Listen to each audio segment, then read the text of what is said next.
My name is Bill Harder, and I work as Program Coordinator at the Hospice Society of Camrose District. And it's a pleasure to have you for this brief webinar from the comfort of my home during these COVID-19 protocol days. I hope you're staying well as you self-isolate and social distance. So that's a little bit of why I was asked to create a couple of videos about caregiver wellness, in no small part because as we face this crisis together, caregiving is essential and really can be challenging when we are faced with isolation or distancing from our village. So I'm going to take a few minutes in this video to take a look at signs and symptoms of caregiver fatigue, as well as consider how to read our own dashboard.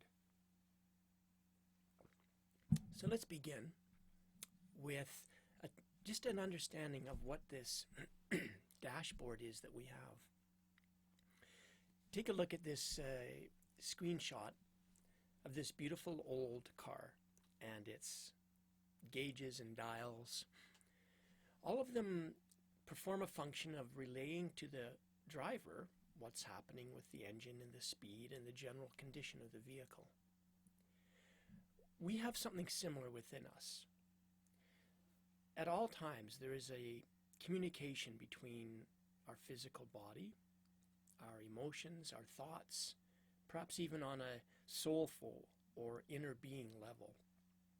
An inner communication that tells all the related parts, the interrelated parts, what's happening, what's going on, how well are we.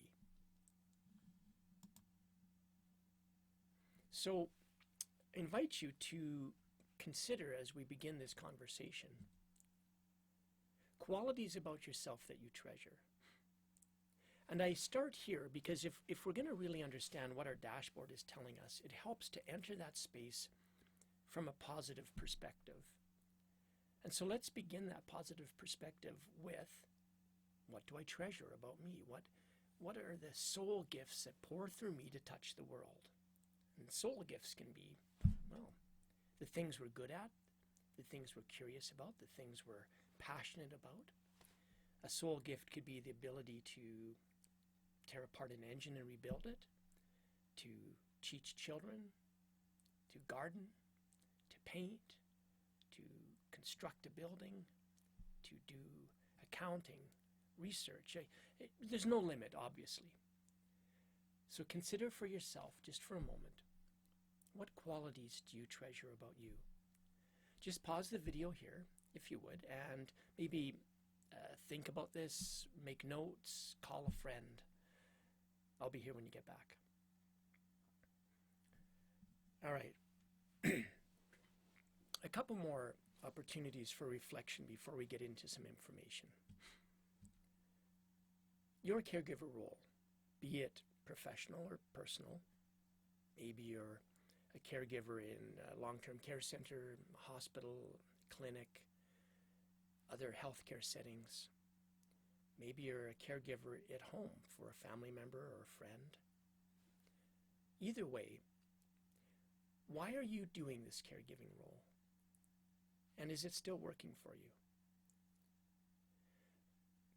I invite you to pause the video here and just take a few moments to sit with these two questions. Again, I'll be here for you when you get back. One last opportunity for reflection. If we're afraid of something about our role, that fear has the potential to really disrupt how effective we are. Especially if it's an unacknowledged fear. So take a few moments and just think about fears or concerns you might have that could affect the well-being of either your workplace and or your caregiver role. And let me give you an example from participants that have taken part in my workshops. Some people have said they're afraid that they'll be inadequate for what they have to do or that they'll make mistakes. I've had participants say they're afraid that there's not enough funding to cover what is needed in their workplace. That they will make a mistake and cause harm to somebody. That they won't have enough energy and that they'll burn out. So you might share in some of these concerns, or you might have others. Just pause the video here and take a moment to consider your fears, anxieties, or concerns about your caregiving. So let's take a look at this thing, compassion fatigue, also known as caregiver fatigue. Now, here's this beautiful urban myth of the frog in boiling water. And the myth goes, if you take a frog and you put it in cold water, it'll swim around happily. And if you turn the water up 1 degree at a time, slowly, the frog won't ever notice that it's going up, because it happens gradually, and it will just boil and die and won't even know it happened. Now, Mythbusters have proven that not to be true. It turns out frogs don't like being in really hot water and they try to get out. However, the metaphor is apt for what happens in our caregiver role in terms of our tiredness, our fatigue in it. We can start out in a role, full of vim and vigor, ready to go. And as days turn into weeks, turn into months, turn into years, even decades, our resiliency can deteriorate, especially if we're not attentive to our dashboard. If we're attentive to our dashboard, we'll notice right away on any given day or week that our wellness level has dropped, and we can attend to that and adjust that level. If, however, like this metaphorical frog, we don't ever pay attention to what's happening in the water around us or within us, then we can get to a critical point and not realize how we got there. Compassion fatigue might be considered a deep erosion of our compassion, of our ability to tolerate strong emotion, difficult stories in others. We start seeing changes in our personal and professional lives. We really only have one wellness tank, so everything we do in our life draws upon the energy from that same tank. We can become really dispirited, increasingly bitter in our roles as caregivers when we're fatigued. Almost every helper who cares about their care receiver, personal or professional, will develop a certain amount of fatigue. Karen Sack-Whitney, Lorianne Perlman, Francois Mathieu, Charles Figley, a number of Laura Vandernoot-Lipsky, a number of people who have researched in this field, studied this field, and put together resources and observations to help us as caregivers stay well. Charles Figley said it's the cost of caring. If you're going to be a caregiver, fatigue is an occupational hazard. Caregiver fatigue is not a mental illness. It is not in the DSM.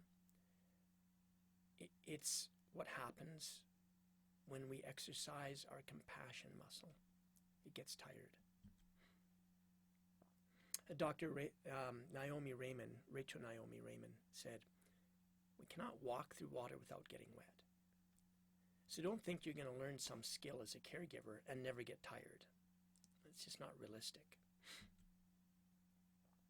And Francois Mathieu from Kingston, Ontario, said, "It is a gradual erosion of all the things that keep us connected to others in our caregiver role. Empathy, hope, and of course compassion for others and for self." And here's Rachel Naomi Raymond's really lovely quote. "The expectation that we can be immersed in suffering and loss daily and not be touched by it is as unrealistic as expecting to be able to walk through water without getting wet." So let's take a look at signs and symptoms, what happens to us physically, to our behaviors, to our thoughts, and actually to our emotions as well.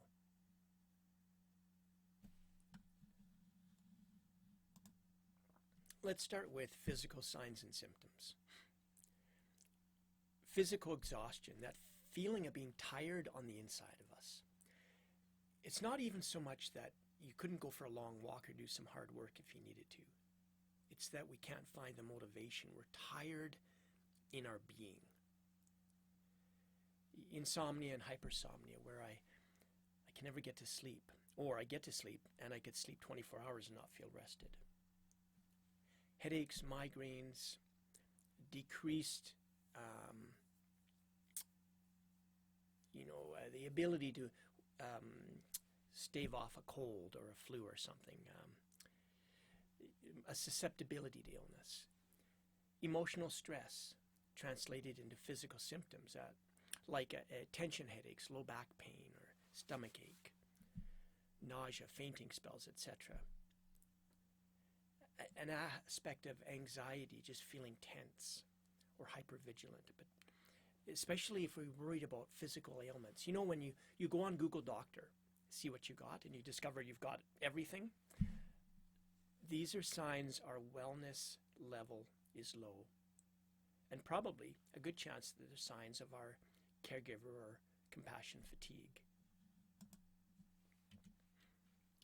Behavioral signs. So we watch for an increase in the use of alcohol or drugs, certainly beyond our norm. And addictions, especially behavior addictions, thought addictions. You know, a note about alcohol or cannabis or these kind of things. You know, let's say in your worldview, it's okay to have a glass of wine with supper. If you're finding you're having a bottle of wine with supper, that might be an indicator. Or instead of having a glass of wine at supper, you have it at lunch in the staff room. That could be an issue. Or you find you're having that glass of wine on your cereal in the morning. That really might be a sign that your dashboard is asking for your attention. Absenteeism at work. You know, when you phone in sick, tired, stressed. Anger and irritability are two of our touch points that really are a big dial on our dashboard. When we start feeling irritable, just generally with our family members, our friends, with life, with ourselves, it's probably a sign that our tank is low, that we need some self-care and self-love, some rest. I like to use the image of sensitive emotional skin. Imagine you burned your hand, a bad burn, 3rd-degree burn. You go to the ER, they bandage it up, take really good care of it. For quite a long time, you're going to be really sensitive about having anything touch it. You go to reach somebody's hand to shake it, well, not during COVID, but at other times. And all of a sudden you pull back because you don't want anything to touch that thin skin. When our wellness level is low, we have thin emotional skin. We don't like to have anything rub up against us. So sounds, activity, requests, demands, just sort of anything out there can be too much stimulation for us. And so one of the things we do subconsciously is we want to protect ourselves, like the bandage or the pulling your hand back when your skin is burned. We create this prickly fence to try to keep stimulation at bay. We probably don't know we're doing it. We're just prickly. It's a great defense mechanism, though, because it has a tendency to keep people away from us and to cause us to withdraw. And that's all okay for a little while if, in doing it, we listen to our dashboard and what it's trying to say. Hey, Bill, wake up. You're tired. You're not doing well. Let's adjust the level of your wellness tank. Moving on, an exaggerated sense of responsibility, avoidance of certain clients or patients or family or friends, an impaired ability to make decisions, forgetfulness, problems in our personal relationships, silencing. And then there's these changes in how we think, how we see ourselves. emotional exhaustion that leads to us pulling ourselves away from people. Having that negative self-image, that downward spiral of our thoughts, that's a great part of our dashboard. You might want to do some journaling and just really honestly, vulnerably state, how do you see yourself right now? Do you have a good self-image, a positive self-image? Do you have appreciation for yourself? Do you take time for gratitude about you? If not, then the negative self-image, the negative thoughts, those are a sign that you're tired, that you need self-care. Depression.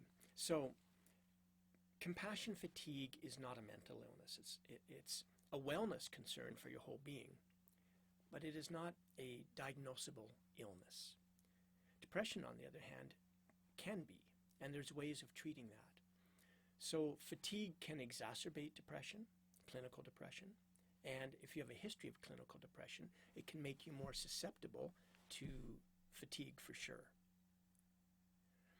You may have a reduced ability to feel sympathy and empathy, cynicism, resentment. You might feel professional helplessness, like I can't seem to change this situation no matter what I do. Diminished sense of enjoyment in personal and professional life. Depersonalization. Your worldview can be disrupted. You might have heightened anxiety or irrational fears.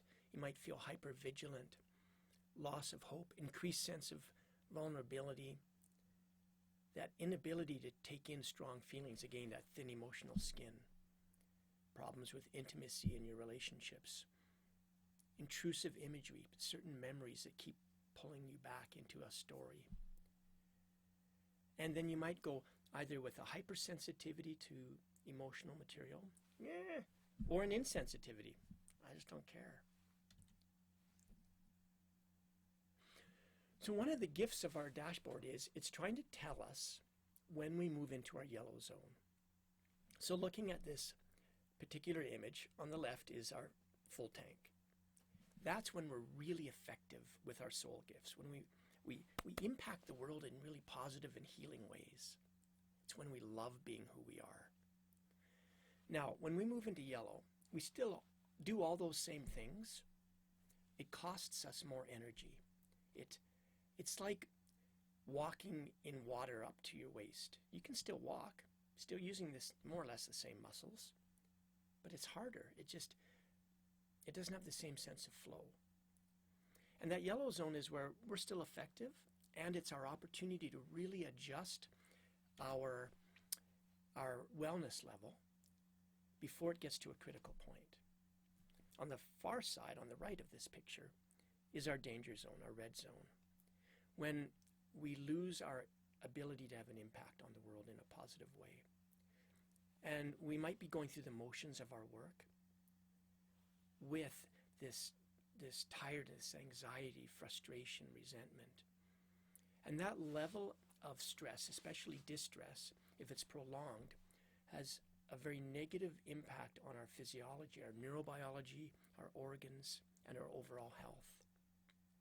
If you are in your red zone, in other words, if you ask this question on a scale of 1 to 10, where 10 is, my wellness tank is full, like look out world, here I come, I'm amazing. And 1 is, I'm really just about dead. If you ask yourself on a scale of 1 to 10, what's my level of wellness right now? Your being is going to give you an answer. And if you're 7 to 10, that's your green zone. And if you're 5 to 7, somewhere in there, well, that's your yellow zone. And if you're 1 to 4, that's danger. If that's where you happen to be, you have my compassion. You have given everything you've got. Red zone, yellow zone are not failures. They are the ultimate success as caregivers. You gave and gave and gave and gave. And then you find that you don't have too much to give anymore because you forgot to give to yourself. And so this video is that reminder. Let's make sure that we keep you as full as possible, because you're worth it. If you're in your red zone, phone a mental health practitioner and ask for support to get your wellness reestablished.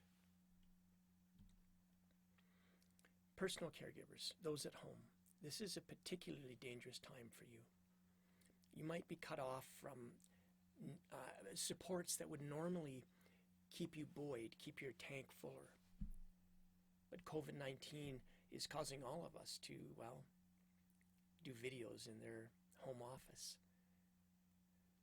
If you're caregiving for a spouse, an elder parent, a child at home, or in their home,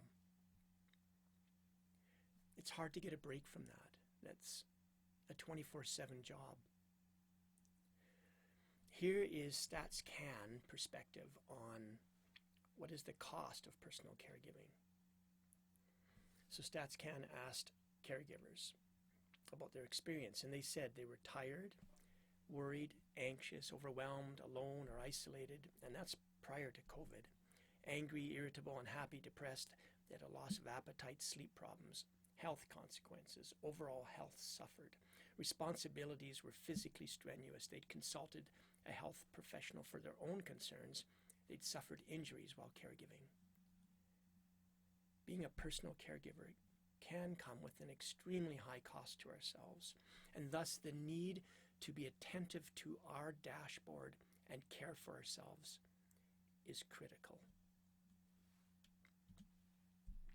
Again from StatsCan, people who care for or help their partner or child are most likely to have an elevated level of psychological distress. And you see here, we look at grandparent. Here's our scale. The degree, percent of distress goes up as the relationship becomes more intimate.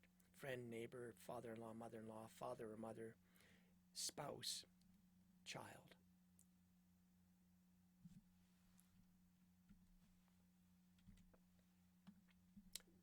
So here's our wellness tank, this beautiful cut crystal vase. You notice at the top, there's no lid on it. So that's where that which feeds us pours in. Anything that makes us feel alive, that stimulates our curiosity, our playfulness, the openness of our heart, the strength of our back, anything that connects us meaningfully to our village and to the world, anything that gives expression of our deep soul gifts, that's what feeds us. That's what raises the level of the tank. The bottom half of the tank is filled with holes. And it comes that way. It's through these holes that we water the world. In other words, the gifts that we have pour through us and touch others. When the level of that tank is really high, that green to low yellow zone of your wellness, wow, we're just amazing in what we can do. Every one of us has gifts. And they pour out those holes, and they touch the people around us, even when we're not entirely aware of it. You go to the grocery store, stand behind the plexiglass COVID barrier, and you just smile at the cashier, and you say to him or her, "Thanks for being here." And your gifts have made their day. Now, when our wellness is starting to drop, when we're in the sort of high yellow zone, moving into red, it means our wellness has dropped below the level of those holes, and we start sucking air, metaphorically. In other words, just because we're tired doesn't mean that the needs of the world around us, our care receivers, our family, our village, have stopped. Their needs continue no matter what happens to us. And so we start to feel frustrated, shameful, resentful, because the world around us is still trying to draw life out of us, and we don't hardly feel like there's any life in us. And it really hurts. Now, we do have another tank. This is our stress tank.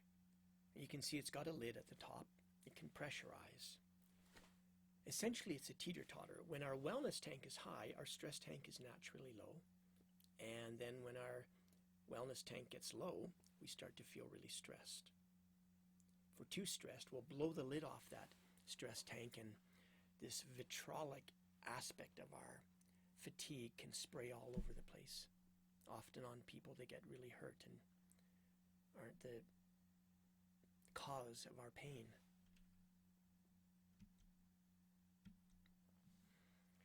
In the next video I do, we're going to start from this point with these two vases and take a look at a few strategies for maintaining our wellness, for keeping attentive to what the dashboard's telling us.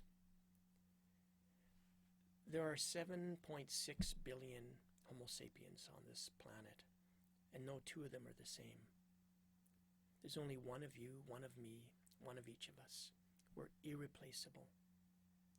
The unique combination of gifts and experiences and wisdom, the ancestry of you, is utterly unique. You are worth paying great attention to. You are worth self-care and love. A dear friend of mine whose tank went nearly to empty went to a therapist, and her therapist told her, "You need to exercise responsible selfishness."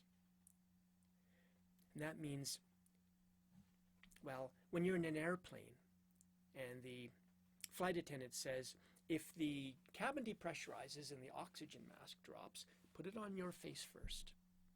Why?